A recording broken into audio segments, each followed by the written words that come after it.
Amém. Irmãos, agora nós vamos dar início já à palavra, né? Nós já vamos iniciar na palavra. A igreja pode se sentar em nome de Jesus. Irmãos, aqueles que estão chegando agora na nossa live, aqueles que não pegaram o início, né? Aqueles que estão nos conhecendo hoje, eu quero falar para você, meu irmão, que nós estamos aqui na nossa casa, onde nós fazemos nossos cultos e nós fazemos as nossas lives ao vivo para todos vocês. E eu quero falar para você que está hoje conosco pela primeira vez. Eu sou o presbítero Moisés Cavalcante e eu quero falar para você que eu desejo do fundo do meu coração que a palavra do Senhor, que a semente viva do Evangelho perpetue no teu coração, que as palavras que aqui vão ser ministradas esta noite, que fiquem fixadas nas tábuas do teu coração. Shalom a todos vocês, Shalom Aleichem a todos vocês, que o grande amor de Deus permaneça com todos vocês, que as vossas casas sejam abençoadas por Deus, que os vossos filhos sejam abençoados e protegidos por Deus, que as vossas vidas sejam abençoadas e protegidas pelo Deus Altíssimo. Que Deus abençoe a todos vocês. Irmãos, hoje nós temos alguns versículos para percorrer, mas o versículo chave, irmãos, é Deus é amor. Aleluia. Deus é amor. Deus é amor, irmãos. A primeira palavra de hoje nós vamos ler lá em o Evangelho de nosso Senhor Jesus Cristo, o Evangelho de João, capítulo 4, versículo 8. E a palavra de Deus fala assim, irmãos, um versículo apenas: aquele que não ama não conhece a Deus, porque Deus é amor. Aleluia, glória a Deus. Nós queremos aqui esta noite, irmãos, desmistificar sobre esta palavra. Muitas pessoas, irmãos, usam essa palavra de forma errada, errônea, forma errada, irmãos. Porque até mesmo, irmãos, para várias pessoas o amor, cada um interpreta o amor de maneiras diferentes. Se você pegar uma pessoa que está passando fome nas ruas de São Paulo, com frio, abandonado nas calçadas, para ele, o maior gesto de amor que pode se fazer para com uma pessoa dessa é você levar uma marmitinha quentinha para ele naquele momento. Ele vai se sentir amado por aquela pessoa. Tem pessoas que vai lá e levam uma marmita para aquela pessoa, e para ele o gesto de amor maior que tem é aquilo ali. Porque ele necessita daquele alimento, e naquele momento ele vai se alimentar, irmãos. Irmãos, para uma criança, o não corrigir ela se sente amada. Se você levar a correção para o seu filho, dependendo da idade dele, ele não vai se sentir amado naquele momento. Mas lá na frente, quando ele começar a perceber o certo do errado, ele vai começar a entender que o pai e a mãe o corrigiu naquele momento através de palavras ou até através de uma palmadinha na bunda, mas porque havia necessidade, e aquilo se representava como amor naquele momento. Então, irmãos, o esposo, ele sai para trabalhar todos os dias. Ele sai para trabalhar todos os dias de manhã. Enfrenta, irmãos, ônibus lotado, metrô lotado. Trabalha exaustivamente. Ouve às vezes um monte do patrão, mas de tarde ele volta para o seu lar, com o alimento nas mãos. E ele entrega para sua esposa, para que a sua esposa prepare aquele alimento para ela, para o seu filho, seus filhos e para ele. Esse é o maior gesto de amor que o homem tem para com a família. Ele saindo de manhã para trabalhar e trazendo pão de tarde. Para a esposa, irmãos, o amor representado por ela é o esposo às vezes protegê-la, é o esposo às vezes falar: como você é bonita, meu amor, como você está linda e maravilhosa. Falta a mulher. Eu falto muito nessa parte, né? Irmãos, eu confesso que eu sou nessa parte assim de elogiar, assim, eu sou muito ruim, sou muito falho. Eu não elogio, irmãos, mas eu não sou perfeito, não é verdade? Mas a mulher, ela gosta de se sentir amada pelo marido, ela gosta de se sentir protegida pelo marido, ela gosta de que o marido venha trazer vários elogios para ela, e ela se sente amada dessa maneira. Então você vê, irmãos, ó, para uma pessoa que está na rua abandonada, uma marmita é amor. Para uma criança, às vezes, a correção não representa amor. E para o pai e para a mãe, aquela palmadinha ou aquela correção é amor. Porque a palavra de Deus fala isso. Para a mulher, irmãos, o homem elogiar é amor. Para o homem sair de manhã para trabalhar e voltar de casa, ele quer mostrar o amor que ele tem para com a sua família. Saindo para trabalhar de manhã e voltando para trás. Irmãos, existem várias maneiras da gente compreender o que é amor. Mas quando, irmãos, a palavra de Deus fala que Deus é amor, muitas das pessoas interpretam mal essa palavra. Muitas pessoas, elas interpretam que Deus é bonzinho. Irmãos, está longe de Deus ser bonzinho. Existem várias características que tornam Deus grande, poderoso, mas ser bonzinho não é nenhuma delas. Deus é justiça, Deus é justo, irmãos. Deus é amor, mas Deus é justiça, Deus é fogo consumidor. Mas bonzinho, não. A palavra de Deus fala que nós devemos temer a Deus. A palavra temer vem do grego ter temor, ter medo. Mas muitas das vezes as pessoas falam assim, olha, você tem que temer a Deus, mas você não tem que ter medo de Deus. Porque Deus é amor. Muitas pessoas, irmão, algumas pessoas interpretam o amor como sexo. E sexo não é amor. Sexo não tem nada a ver com amor. Amor é amor. Sexo é sexo, irmão. Não tem nada a ver uma coisa com a outra. Mas há algumas pessoas que interpretam o amor como sexo. Da mesma forma que o homem sai para trabalhar de manhã e chega de tarde, ele entende que ele ama a família desse jeito. A mulher, se o homem não elogiar, ele não ama ela. A criança de outro jeito, a pessoa que está na rua de outro jeito. Irmãos, a pessoa bate palma na sua casa e pede uma doação. Se você não dá, ela se sente desprestigiada. Ela vai falar, essa família não tem amor. Por quê? Porque eu pedi ali e eles não me deram. Mas às vezes aquela família também não tinha. Mas às vezes tinha e também não quis dar. Mas você entende que muitas pessoas interpretam o amor de vários tipos de maneira? Mas Deus, irmãos, Ele não interpreta o amor da mesma maneira que nós interpretamos. Deus não interpreta o sofrimento como nós interpretamos. Deus não interpreta a morte como nós interpretamos. Para Deus, irmãos, as coisas não são como nós pensamos.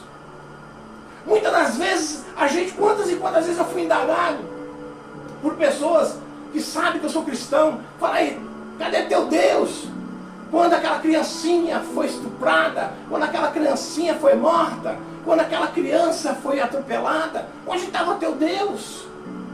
Tem muita gente, irmãos, que interpreta, fala assim, cadê o Deus? Cadê Deus lá no Rio Grande do Sul?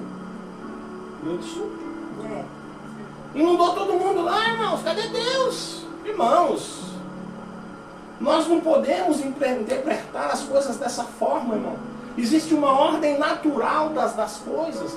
E às vezes as coisas acontecem e ocorrem, irmãos, de maneiras que não é a vontade de Deus. Mas Deus permite que muitas coisas aconteçam com o ser humano.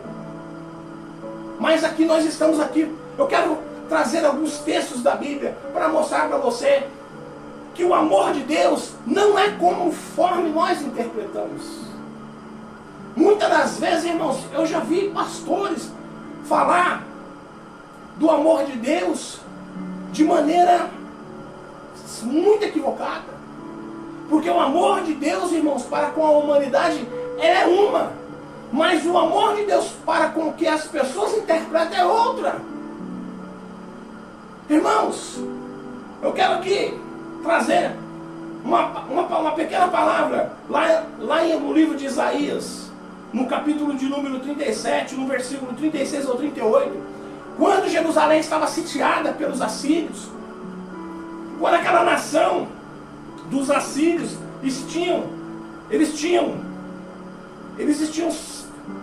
o rei Sanaqueribe, ele tinha sitiado com os assírios, com seu grande exército, Israel. E o rei Ezequias, quando chegaram a falar para ele, olha, os generais de Sanaqueribe está falando aí, está profanando o nome do nosso Deus, está profanando o nome do nosso Deus Altíssimo. Está falando coisas terríveis que eles vão fazer com a gente. E Israel, irmãos, naquela época, o exército que estava sitiando ali era muito maior do que o povo de Israel. E naquele momento eles não estavam preparados para enfrentar tamanho exército, tamanha força de um exército daquele tamanho. E eles sabiam, irmãos, que se não fosse a mão de Deus, que se não fosse eles pedir a Deus, e se não fosse uma intervenção divina, naquele momento, eles iriam sucumbir na mão dos seus adversários. E da mesma forma, irmãos, que lá na frente, aquele incircunciso de Golias, falando coisas terríveis ao Deus de Israel, e veio um pequeno garoto com uma pedra numa baleadeira e lançou. A palavra de Deus fala que aquela pedra que Davi lançou em Golias foi o dedo de Deus que penetrou na armadura e fundiu no osso e entrou dentro do cérebro dele, tendo morte instantânea. Na mesma forma aqui, irmãos, Deus tomando um lado. Oh, irmãos, mas a palavra de Deus não fala, muitas pessoas falam que Deus, Ele não faz acepção de pessoas. Por isso que eu falo, irmãos, a necessidade que a gente precisa entender a palavra de Deus. Quando a Bíblia fala que Deus não faz acepção de pessoas, porque Deus, irmãos, Ele não era Deus para os gentios, Deus só era Deus para o povo de Israel. Mas quando Jesus está ali, quando Jesus morre e Jesus ressuscita, e a salvação vem para os gentios e vem para toda a humanidade, então ali naquela palavra do Evangelho, Deus traz para a família do centurião Cornélio o Espírito Santo. E Pedro fala assim: realmente, observando isso, tenho visto que Deus não faz acepção de pessoas. Por quê? Porque Deus era o Deus de Israel e passou a ser Deus dos gentios. Então não podemos confundir essas coisas. Mas ali, irmãos, o rei Ezequias, quando ele ficou sabendo, irmãos, as atrocidades que o rei Senaqueribe estava falando através dos seus generais, que eles iam fazer quando eles adentrassem as muralhas de Israel, com aquela nação, uma nação de Deus, uma nação escolhida por Deus. Ele rasgou as suas vestes, se lançou nas cinzas, se vestiu de pano de saco e clamou ao Senhor. Ele clamou ao Senhor, e muitos ali dentro daquela cidade se lançaram ao chão e pediram a presença de Deus, e pediram para Deus, para uma intervenção divina. E olha o que Deus fez, irmãos. Isaías 37, no versículo 36 ao 38, a palavra de Deus fala assim: então saiu o anjo do Senhor e feriu no arraial dos assírios 185.000 homens. E quando se levantaram pela manhã cedo, eis que tudo era corpos mortos. Assim Senaqueribe, rei da Síria, se retirou e se foi e voltou e ficou em Nínive. E sucedeu que, estando ele prostrado na casa de Isroque, seu Deus, Adrameleque e Sarazer, seus filhos, os feriram à espada, e eles fugiram para a terra de Ararat. Esar-Hadon, seus filhos, reinou em seu lugar. Olha, irmãos, olha só, irmãos, será que esse Deus é amor, que muitas pessoas estão entendendo? Será que esse Deus que é amor, que é bonzinho, você pode fazer o que você quiser, será que é esse mesmo Deus que nós estamos pregando aqui na nossa Bíblia? Numa madrugada, o anjo do Senhor desceu no arraial, onde estava acampado o exército dos assírios, e aquele anjo do Senhor tocou em 185.000 homens e matou. E quando aquele resto daquele exército acordou de manhã, que viu aqueles corpos amontoados para todo lado, começaram a fugir, partir em retirada, porque eles entenderam que não somente eles ofenderam uma nação, mas eles ofenderam um Deus poderoso que eles não podiam enfrentar. E eles partiram em retirada naquele momento. Irmãos, o que eu estou querendo mostrar para os irmãos entenderem que Deus é amor, sim, irmãos, mas nós interpretamos o amor de uma maneira e Deus interpreta o amor de outra maneira. Porque Deus, irmãos, Ele pode fazer o que Ele quiser. E o amor de Deus está acima do nosso entendimento. Irmãos, Olha só isso aqui, irmãos. Lá em 2 Samuel 6,7, a palavra de Deus fala assim, irmãos, ó. E chegando à eira de Enom, estendeu Uza a mão, a arca de Deus, e segurou-a, porque os bois estavam prestes a deixar cair. Então a eira do Senhor se estendeu contra Uza, e o Deus o feriu por esta imprudência, e morreu ali junto da arca de Deus. Irmãos, todos os israelenses sabiam que eles não podiam tocar na arca do Senhor.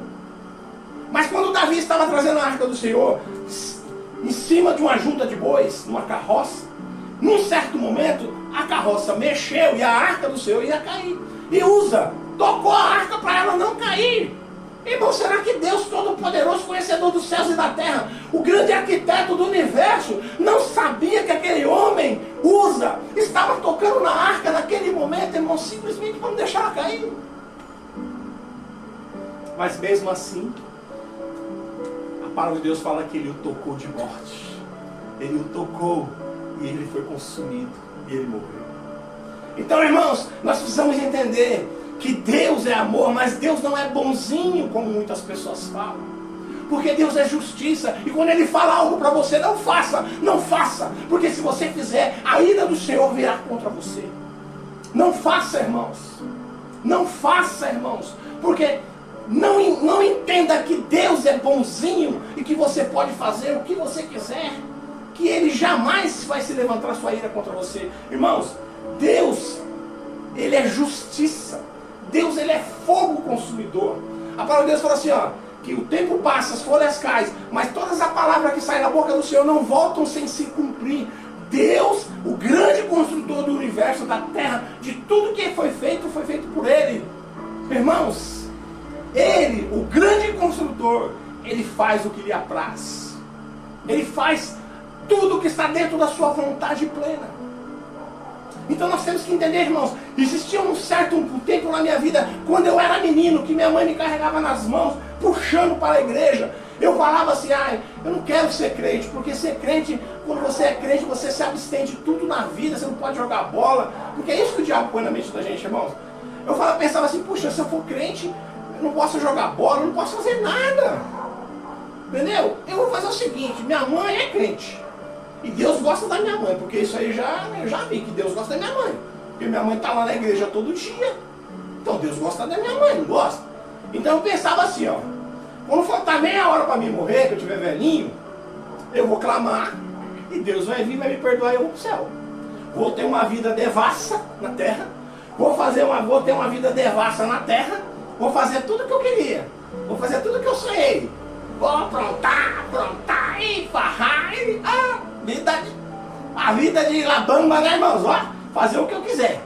E quando eu estiver na beira da morte, vou clamar ao Senhor, porque Deus é bonzinho. E Deus vai vir ao meu encontro, que nem o ladrão da cruz, e eu vou ser salvo. Então, para que eu vou ir para a igreja? Para que eu vou me abster das coisas desse mundo? Para que eu vou abrir mão das melhores coisas desta vida para viver escravo? Porque é isso que eu pensava, que você, quando você vira cristão, você vira escravo. Olha o meu pensamento, irmãos. E esse é o pensamento de muita gente. Porque na cabeça de muita gente, Deus, Ele é amor, mas Ele é bonzinho. Porque o amor que as pessoas interpretam de Deus é a bondade. Deus, irmãos, Ele está longe de ser bonzinho e longe de ter bondade de injustiça. A bondade de Deus é outra, que nós vamos aqui ver. Irmãos, lá no livro de Deuteronômio, capítulo 32, versículo 39, um versículo. Define muito Deus esse versículo, irmãos.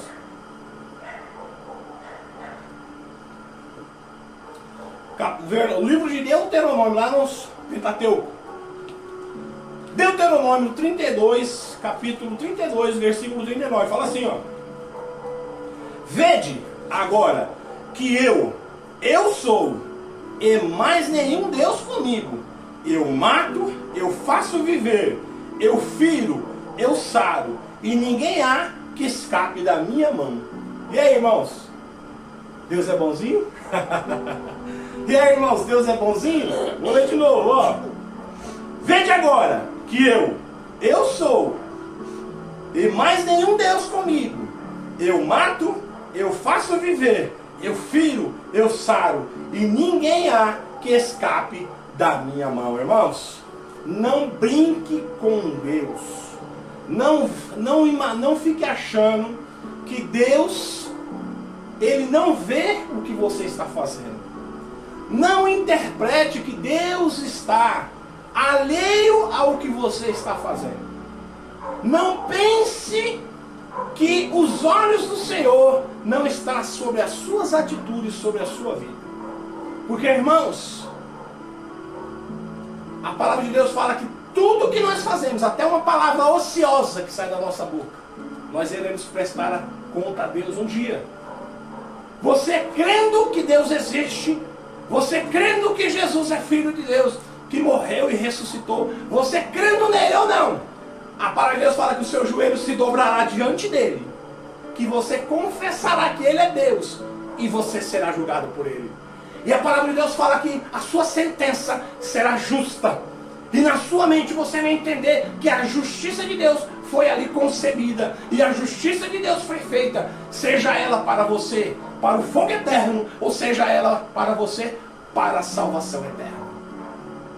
Então não brinque com Deus. Com uma linguagem policial, irmãos. Com Deus não tem arredondamento. Não dá para arredondar as coisas com Deus. Eu estava falando com um amigo meu esses dias. Amigo Ciro. E ele falou, irmão, eu tenho medo, rapaz. Tenho medo da mão de Deus. Eu tenho muito medo da mão de Deus. Por quê? Quando eu vejo alguma mulher assim, já sendo um pouco mais delicada comigo, eu já me afasto. Porque eu sei que se eu vacilar, eu caio no laço. Se eu cair no laço, não vai ter arredondamento com Deus lá não. Ele fala para mim. É interessante, é um linguajar, né, policial. Então, irmãos, por isso que eu sempre falo, irmãos, Deus, Ele é bom sim, mas qual é a bondade que nós interpretamos que Deus é bom? Deus é amor? Sim. Mas vejamos, irmãos, qual é o pensamento que nós entendemos da bondade de Deus? Lá, irmãos, quando Noé, Deus desceu, o seu Espírito falou com Noé, falou, constrói uma arca, assim, sabe que eu vou te dar todas as coordenadas. Existia população na terra, irmãos. Existia uma grande numeração de pessoas na terra. E Deus mesmo assim fez a terra se encher de água, matando todo ser vivente. Noé e a sua família foi poupada. Deus mandou dois animais, o casal, para a arca de Noé. E o grande dilúvio veio à terra. Os irmãos entendem que muita gente morreu, muita criança morreu. Qual é o entendimento que uma criança tem para morrer no dilúvio, irmãos? O que um bebê recém-nascido pode fazer para levantar a ira de Deus? Quando o povo de Israel marchava para a terra de Canaã, não somente Moisés, mas Josué, Caleb, Deus falava para eles, até Davi falava para eles, ó, entra nessa cidade, passa fio de espada todo mundo, homem, mulher grávida, criança, idoso, bebê, passa todo mundo a fio de espada. E o povo de Israel entrava naquela cidade, irmãos, e matava todo mundo conforme a vontade de Deus. Que Deus bonzinho é esse que muitas pessoas estão pregando?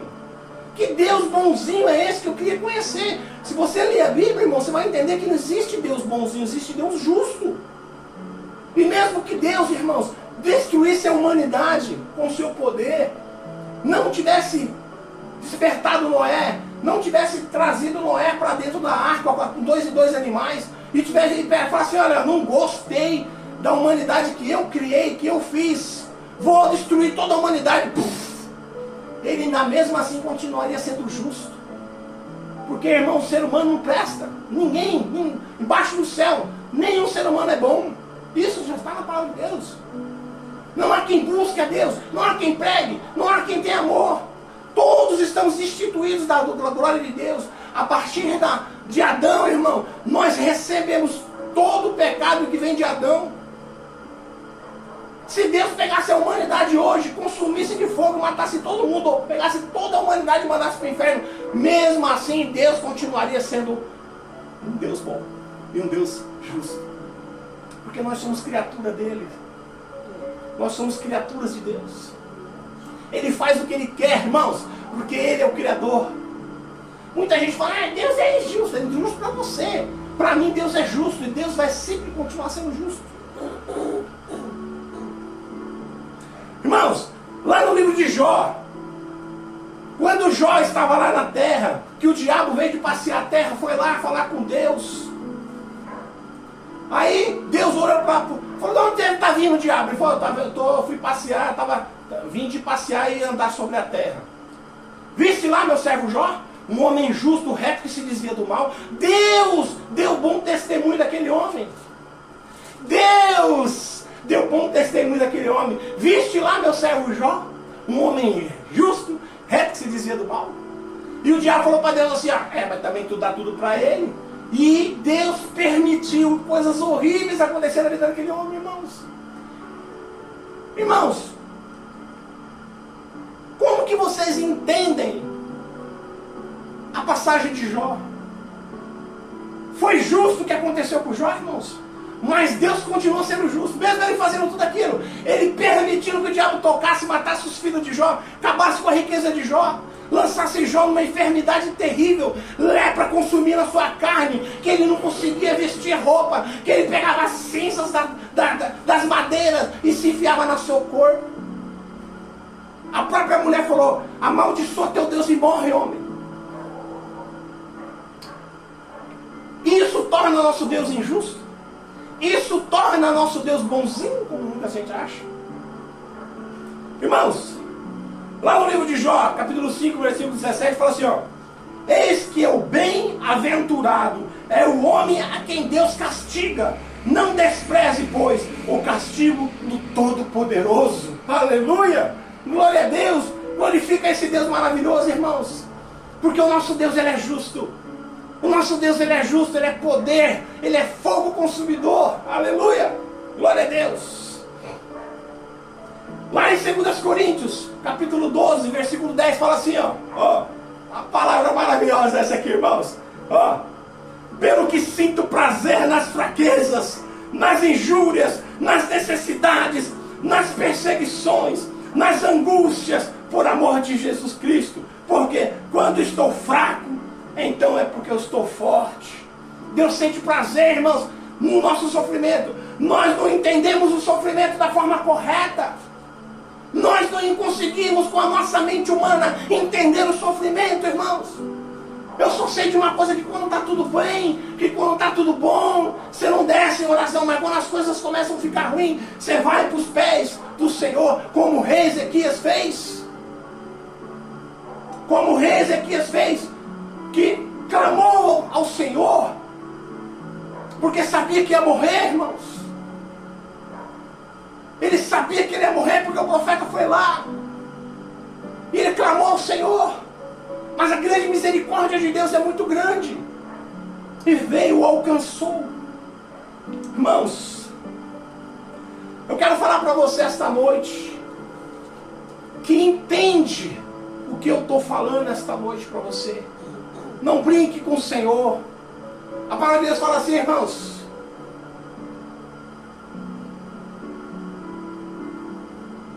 aquele que através das suas atitudes trouxer um escândalo a esse evangelho, melhor seria que esta pessoa pegasse um pêndulo de pedras, pendurasse no seu pescoço e se lançasse ao mar. O evangelho também fala assim, irmãos, que nós não devemos temer o homem, mas sim a Deus. Porque o homem, irmãos, ele só pode matar a carne, mas Deus pode matar a carne e lançar o espírito no inferno, onde o fogo não apaga e o bicho não come, e o bicho não morre. Nós temos que ter esse entendimento, irmãos.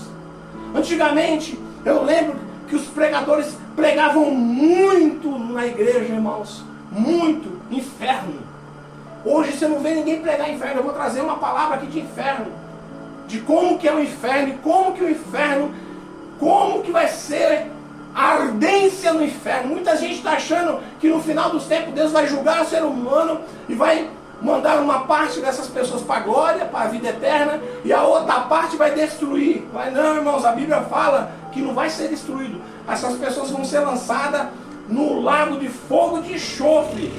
E elas vão viver ali eternamente, sendo castigadas pelos seus pecados, sofrendo, irmãos. Elas vão pedir a morte, mas a morte não vai alcançá-las. Isso tem que ser pregado, irmãos, porque as pessoas precisam temer, as pessoas precisam ter medo do inferno, porque se elas não tiverem medo do inferno, elas vão falar assim: se for para me ser destruído, então tá bom, porque eu vou passar uma vida boa e depois chegar lá, destruído. Ó, destruído. Não é assim não, irmãos. Não vai ser assim não. Vai ser uma eternidade de sofrimento. Vai ser uma eternidade de fogo, de consumir na sua carne, e você clamando dia e noite para morrer, mas a morte não vai te alcançar. Aleluia. Irmãos, vamos para a finalização, em nome de Jesus. Irmãos, como que nós entendemos? Muita gente fala assim: irmãos, mas eu quero ir para o céu, mas eu quero agradar a Deus. O que eu faço para agradar a Deus? Eu preciso... o que eu preciso fazer para Deus olhar para mim e falar assim: esse rapaz é um menino, ó, firmeza. Eu preciso estar dentro da igreja 24 horas por dia. O que eu preciso fazer? Eu preciso dizimar? Eu preciso dar oferta na igreja? Eu preciso pegar metade do que eu tenho e doar lá na igreja? É isso que eu preciso fazer? Nada disso, irmãos. Nada disso. Deus não precisa do seu dinheiro. Deus não precisa do seu sacrifício. Tem gente que vive no monte orando. Tem gente que vive no jejum e oração, irmãos. O jejum e a oração são coisas boas, não estou falando isso, mas estou falando, irmãos, que tudo em excesso faz mal. Temos que tomar cuidado. A palavra de Deus fala que nos qualifica como sal. Sal, irmão, se você pôr um pouquinho para mais, fica ruim. Se você pôr um pouquinho para menos, fica ruim. Tem que ser na medida certa, o cristão. O cristão ele tem que ser dosado, ele tem que ser na medida certa. Então, irmãos, olha aqui, ó. Para aqueles que querem saber o que nós devemos fazer para agradar a Deus. Olha, irmãos, lá no livro de João, no Evangelho de João, irmãos, capítulo 14, versículo 21, a palavra de Deus fala assim, ó: aquele que tem os meus mandamentos e os guarda. Nessa Bíblia fala guarda, mas em outras Bíblias fala aquele que tem os meus mandamentos e obedece. Então não adianta, irmãos, ó, se você é mulher, se você quer estar dentro da igreja 24 horas por dia, mas você não quer obedecer seu esposo em casa, você já está fora da palavra de Deus, irmão. Se você é pastor e você quer ser um bom pregador e esquece de ser pastor, onde é que está escrito na Bíblia que pastor tem que ser pregador? Pastor tem que ser marido de uma única mulher, apto para ensinar, hospitaleiro, um homem bom, cheirar a ovelha. Aleluia! Você não precisa ser pregador para ser pastor, irmão, mas você precisa manusear bem a palavra de Deus. Você precisa ter conhecimento. Como que você vai ensinar as pessoas se você não sabe? Como que você vai ensinar se você não se debruça para aprender? Tem pastores aí, irmãos, que não sabem nem ler. E são pastores. Como é que uma pessoa não sabe ler? Desculpa, irmão, não tenho nada contra a pessoa que não sabe ler. Mas se a pessoa, para ser um pastor, ela precisa ser apta para ensinar, manusear bem a palavra de Deus. Como é que ela vai fazer isso se ela não sabe ler e escrever? Cada um no chamado, essa pessoa, irmãos, ela pode ser um grande vaso dentro da igreja. Ela pode ser um grande vaso sendo usado por Deus. Mas para ser pastor e líder da igreja, ela precisa ter alguns atributos. E não cabe a nós, igreja, falar: não, esses atributos aí é naquele tempo. Agora não, agora pode ter 3 mulheres, né? Agora não precisa nem saber ler e escrever. Não, irmãos, não cabe a nós. Não cabe a nós falar, tirar esses atributos do pastor. Não cabe a nós, irmãos. Aí, fica aquele que tem os meus mandamentos e os guarda, esse é o que me ama. E aquele que me ama será amado do meu Pai. E eu o amarei e me manifestarei a ele. Você vê a diferença, irmãos? Não há necessidade desse sofrimento de que muita gente acha. Que antigamente eu achava, irmãos, que se eu não estivesse dentro da igreja, quando Jesus viesse eu ia ficar. Olha, eu preciso buscar Deus, porque se eu não estiver dentro da igreja, quando Jesus vier buscar a sua noiva, e eu não estiver dentro da igreja, eu vou ficar, irmãos. Nós temos que aprender de Deus. A Bíblia fala assim: meu povo padece por falta de conhecimento. Meu povo sofre porque não tem conhecimento. O conhecimento, irmãos, é muito importante para essas coisas. Então é assim, ó: aquele que tem os meus mandamentos e os guarda, esse é o que me ama. E aquele que me ama, será amado do meu Pai, e eu o amarei, e me manifestarei a Ele.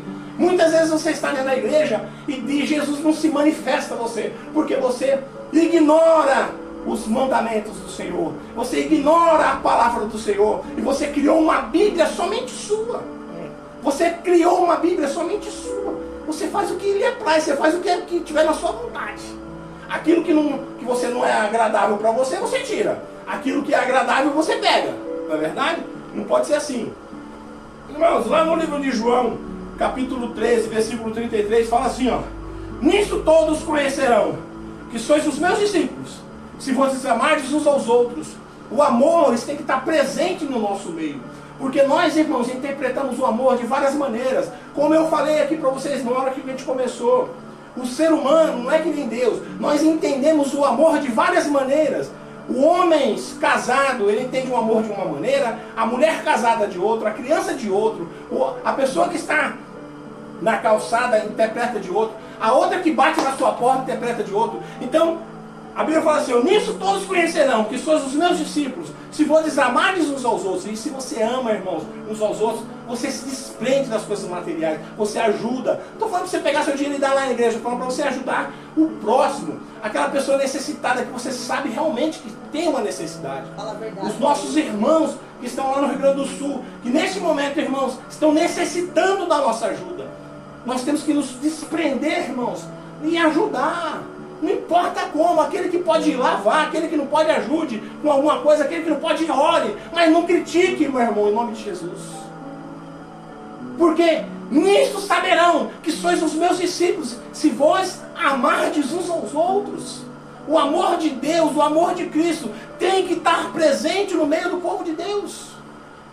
Muitas das vezes, irmãos, dentro da própria igreja, pessoas que necessitam ali dentro daquela igreja não são atendidas. Tem gente que dentro daquela igreja, determinada igreja, está precisando de uma situação e não são. A igreja não supre aquela necessidade da pessoa, irmãos. Como pode? Coisa dessa. O pastor fala: ó, eu quero R$1.000 de cada um para o ar-condicionado, todo mundo dá. E o irmão lá precisando de R$200 às vezes para pagar uma conta que está atrasada, ninguém dá. Precisa de R$1.000 para fazer um forro. Precisa de R$500 para pintar a igreja, para pôr mármore. Todo mundo levanta a mão e dá. Porque quer aparecer. Agora, quando aquele irmãozinho chega em particular e fala: ô irmão, eu estou precisando de um gás para minha cozinha, para mim cozinhar amanhã. Ô irmão, vamos orar. Irmã, eu estou precisando de uma certa quantia para pagar minha água, que está atrasada. Minha prestação vence amanhã, precisando. Irmão, vamos orar, que Deus vai. Vamos orar que Deus vai te beneficiar com esse valor. Não sei quanto que é, mas vamos orar. Em vez de se você tem o dinheiro e você não ajuda. Isso não pode acontecer, irmãos. Lá no livro de João também, capítulo 15, versículo 13. A palavra de Deus fala assim, ó: ninguém tem amor maior do que este, de dar a alguém a sua vida pelos seus amigos. Ó, irmãos, se você não está querendo tirar R$100 do bolso para ajudar uma pessoa, como é que você vai dar a sua vida? Se você não quer dar nem uma cesta básica para o irmão que te pede, como que você vai dar a sua própria vida se você não quer nem ajudar o irmão para pagar a água, pagar a luz, pagar a prestação da casa? O irmão chega para você ali naquela necessidade e pede para você. E se ele pede para você, é porque ele sabe que você tem. E se ele sabe que você tem, é porque ele acredita que você vai dar, que você vai ajudar, e você fala: não, vamos orar. Irmãos, ninguém tem amor maior do que esse, de aquele que dá a sua própria vida por um amigo, para os seus amigos. Isso Deus mostrando, irmãos, que o verdadeiro amor, como que você demonstra o amor? E lá em João 3,16, que todo mundo sabe. Lá em João 3,16, todo mundo sabe esse versículo. E fala assim, ó: porque Deus amou o mundo de tal maneira. Irmãos, esse é o amor, que Deus é amor. Quando a Bíblia fala Deus é amor, é esse amor que Deus quer que nós entendamos. Porque Deus amou o mundo de tal maneira que deu o seu Filho unigênito para todo aquele que nele crê, não pereça, mas tenha vida eterna. Esse é o amor que a Bíblia diz. Lá no início do culto nós falamos. Esse é o amor que a palavra de Deus fala. Deus é amor. Esse amor representado pelo seu Filho. Que Deus fala assim, ó: porque Deus amou o mundo de tal maneira que deu o seu único Filho, unigênito, primogênito, para morrer para ser martirizado pelo homem, para todo aquele que nele crer não morra, mas tenha vida eterna. Esse é o amor que nós falamos aqui, irmãos, ó, lá em 1 João 4,8, aquele que não ama não conhece a Deus, porque Deus é amor. Esse versículo se finaliza nesse outro versículo, em João 3,16, porque Deus amou, irmãos. Deus Adonai, Deus Yahvé, eu sou o grande Jeová. Deus amou toda a humanidade de uma maneira que enviou o seu único filho para ser martirizado, para ser crucificado e humilhado por toda a humanidade. Mas Jesus não morreu somente pelos bons, Jesus morreu por toda a humanidade. Nós sabemos aqui, irmãos, que muitos vão ser destruídos no lago de fogo e de enxofre, vão ir para o inferno, não ser destruídos, vão vão ir para o inferno, e muitos irão para o céu, e muitos herdarão a terra. Nós sabemos que os 144 mil, que virão de 12 mil de cada tribo de Israel, irão para o céu. Nós sabemos também que a maioria dos cristãos vão herdar a terra, porque Deus fez a terra para nós. E muitos irmãos, muitos, vão para o Hades, vão para o inferno, onde o fogo não apaga e o bicho não morre. Ele consome a sua carne e você não morre. É triste de falar, irmãos, mas Deus continuará sendo justo, Deus continuará sendo bom, porque a bondade de Deus é essa, porque Deus amou o mundo de tal maneira que deu seu único filho por amor a todos nós. Eu quero que você, nesta noite, daí do outro lado, você entenda que não existe amor maior do que uma pessoa que entrega o seu único filho para morrer no seu lugar. Irmãos, é diferente de uma pessoa que no calor de uma ocorrência, no calor de uma situação, ela morre para defender a mulher, para defender a filha, para defender um filho, para defender um amigo.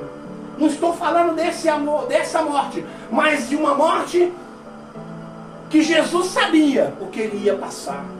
E Jesus sendo inocente, e ele estava dando a sua vida, não por justos, mas por injustos, por pessoas injustas, não por pessoas que não tinham pecado, mas sim por pessoas pecadoras. E Jesus, no caminho daquela estrada da vergonha que ele passou, humilhado, coroado com uma coroa de espinho, muitos bofeteavam o seu rosto, cuspiam no seu rosto, lhe davam chutes e pontapé. E cada passo que ele dava, ele sabia que a humanidade precisava dele e que ele também não podia. Naquele momento, ele não podia fraquejar, porque a sua carne mortal sentia dor. Mas ele estava vivificado, porque ele sabia que o Pai tinha coisas boas para ele. E ele sabia que o seu sacrifício tiraria a humanidade do caos, do abismo da morte. E ele nos reconciliaria com Deus Pai, através da sua morte. E ele continuou naquela romaria de dor, até chegar no Golgotá. E ali foi levantado, naquela madeira, naquela cruz pesada, que não tinha sido feito para ele. E ele sofreu, suas costas estavam cortadas, sua pele estava açoitada, ele estava todo ensanguentado, mas a cada dor, a cada gemido, ele sabia que milhares e milhares e milhares de pessoas seriam salvas, e cada gota de sangue derramada por nosso Jesus lavaria os nossos pecados. Aleluia, aleluia, glória a Deus. Glorifica esse Cristo que morreu no seu lugar e no meu lugar. Glorifica esse Deus maravilhoso que amou o mundo de tal maneira que enviou o seu filho para morrer de uma morte terrível. Aleluia. Esse Jesus, antes de morrer, ele olha para o Pai e fala: Pai, perdoa eles, que eles não sabem o que eles estão fazendo. Porque se eles soubessem, Pai, eles não fariam. Eles não sabem, Pai, o que eles estão fazendo. Perdoa, Pai. Em tuas mãos eu entrego o meu espírito. Glória a Deus. E deu o seu último suspiro. Irmãos, eu quero falar para você esta noite, que entendeu essas palavras, que essas palavras soaram no teu coração como algo bom, como algo maravilhoso. Quero pedir para a igreja ficar em pé, me ajudar em espírito de oração. Eu quero falar para você que está aí do outro lado, que entendeu que essa mensagem foi para você, que o seu coração está tremendo, que você está diferente esta noite, que o Espírito Santo do Senhor está falando com você, está te convencendo neste momento. Entrega a tua vida para Cristo, porque não há outro caminho. Entrega a tua vida ao Criador, a Jesus Cristo, porque Ele é o caminho, a verdade e a vida. Ninguém tem salvação se não for através do seu sacrifício, através de Jesus. Ninguém encontra a salvação. Existem dois caminhos, irmão e minha irmã. Ou você está com Cristo, ou você não está. Não existe um terceiro caminho. Eu não estou com Deus, mas eu não faço mal para ninguém. Eu não estou com Cristo, mas também não estou com o diabo, porque eu não faço mal para ninguém. Eu não roubo e não mato. Eu só saio para trabalhar. Irmãos, esse terceiro caminho foi criado por você. Porque ou você está com Cristo, ou você está com o diabo. Não existe o terceiro caminho. Só existe um caminho de Jesus, e o outro é o inferno, está com o diabo. Não existe três caminhos. Então, irmão, entenda que esta noite você precisa de Jesus. Você precisa de Jesus, porque Ele vai te resgatar da morte. Ele vai te resgatar lá do abismo do inferno. E Ele vai te levar para que você possa herdar a vida eterna. E se você entendeu essa palavra, levante a mão. Ou acredite que essa noite tem salvação, que a salvação chegou na tua casa, amém, chegou na tua vida, meu irmão e minha irmã. Esta noite chegou a salvação para você aí na tua casa. Eu quero orar por você. Eu quero pedir para que a igreja ore também em nome de Jesus. Senhor, meu Deus e meu Pai, estou aqui, Senhor, humildemente te pedindo, Pai, para que o Teu Espírito Santo venha convencê-los, Pai. Venha fazer dessas sementes que nós semeamos aqui nos seus corações, que elas tenham crescimento, Pai amado, e que eles sejam, Pai amado, perdoados, ó Pai, e que o Senhor Espírito Santo faça morada nos vossos corações, e que as suas vidas não sejam mais as mesmas a partir de hoje, Pai, porque eles vão se tornar novas criaturas. E eu te abençoo em nome do Pai, do Filho e do Espírito Santo. Amém. Que Deus esteja contigo em nome de Jesus. Deus, aleluia. Amém. E você que não teve a oportunidade, e Deus vai te dar uma nova oportunidade em nome de Jesus. Amém? Glória a Deus. Que vocês tenham uma excelente semana. Já temos passado quase 11 minutos. Me perdoem aí, meus irmãos, passando esses 11 minutos. Irmãos, vocês tenham uma ótima semana, que Deus os proteja, os guarde, até domingo que vem às 18 horas. Levante as vossas mãos para que eu possa abençoá-los. Que o grande amor de Deus, que a rica consolação do Espírito Santo esteja com todo o povo de Deus aqui e aí, não somente hoje, mas para todos sempre, todos dizem amém. Está terminado em nome de Jesus.